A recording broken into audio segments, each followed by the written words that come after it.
Hey guys, doing another video from the car. This time I'm doing about 90 in a 30. Whoa! Just kidding.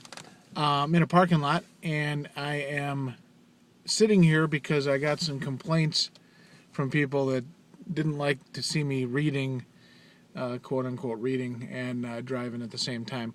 I wasn't really reading. I was looking at some very large print chapter headings. No different than looking at a sign, a street sign, out your window. But anyway, just so I don't get a bunch of complaints, and you guys are probably right, it's safer to sit here and I can just focus on the camera.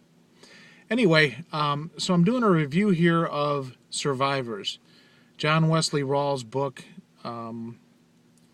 It is not necessarily a sequel to Patriots, but it's in the same vein. I like that book, Patriots. I remember not being able to put the book down, and that was the same thing I experienced with Survivors. I barely put the book down, and for me that says something. I normally take a while to get through a book. I recently read Currency Wars by James Rickards, and that took me a while to get through. I think probably because he got into a lot of the particulars of finance, and I was not really able to stay with it continuously. I had to put that book down a bunch of times. But again, that was not the case with Survivors. I pretty much read that book in a couple days. I had to go to work. I had to do other things, so I had to take some breaks from it. But I read that book pretty much, without putting it down. And I really enjoyed it. I saw a couple of grammatical errors. I think he probably ran it through a spell checker, or somebody ran it through a spell checker, because I didn't find any errors in that sense. But I found areas where they forgot to put a word in, or they doubled up on words. And there was about 6 areas that I noticed. I just kind of moved across and didn't even make note of it when I first started discovering them. But towards the end of the book, I started just putting a little X near it so I could count them up. But maybe if I read the book again, I'll find some more. It doesn't detract from the book. The enjoyment of the book was not impaired by this, but I bring it up because I'm doing a review of the book. So about 6 of those, maybe between 4 and 6. It might have been 5. So in that area. At any rate, the style of the book was good. I've read some books by survivalists and guys that it's not their primary focus is writing a book, and you can definitely tell. And that wasn't the case here. The book had a good style to it.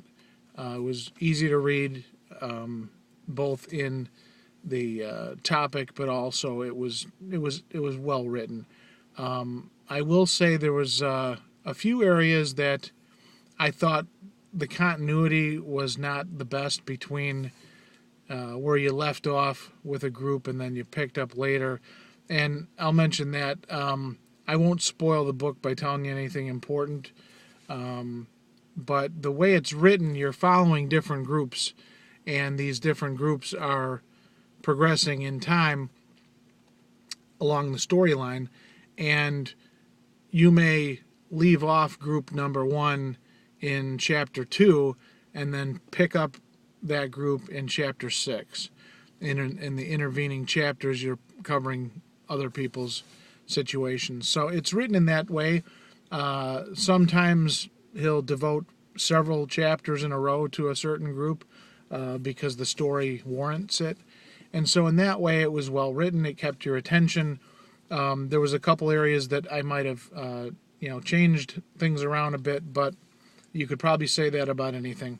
The book was a very good book. It makes you think. A lot of themes in the book that are common to your preparations. A lot of things that you've already probably thought about as a prepper, and it's good when the story is told and it kind of puts it all together for you.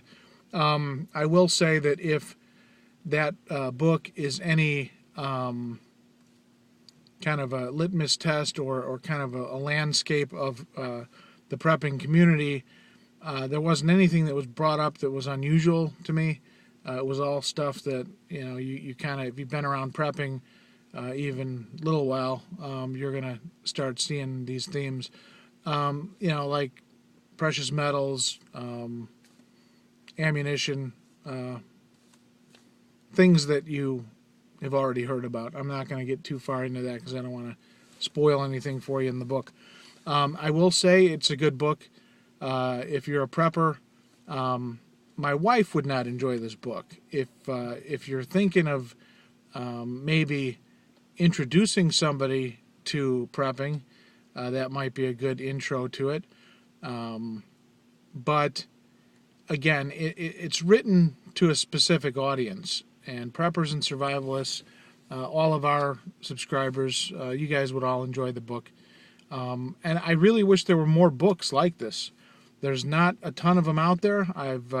Like I said, I've read Patriots, and I've read this, and I can't think of any others offhand. But we could certainly use more literature in this area. There probably will be as time goes by. But anyway, it's a good entertainment, a good diversion, and it also is useful in the sense that it kind of makes you think about potential scenarios and what ifs. You could probably write your own book, so to speak, your own story that you've probably told yourself when you're preparing. What are you preparing for? Is it going to be martial law? Is it going to be mass rioting? What scenario are you preparing for? So these things are good. In that sense, the book is also good. That's all I'm going to say about it. I don't want to give away the book. I think any one of you guys could probably write a similar story, but that's not saying anything bad about the book. I really enjoyed it, and I think you will also. So check it out. Survivors by James Wesley Rawles. Take care.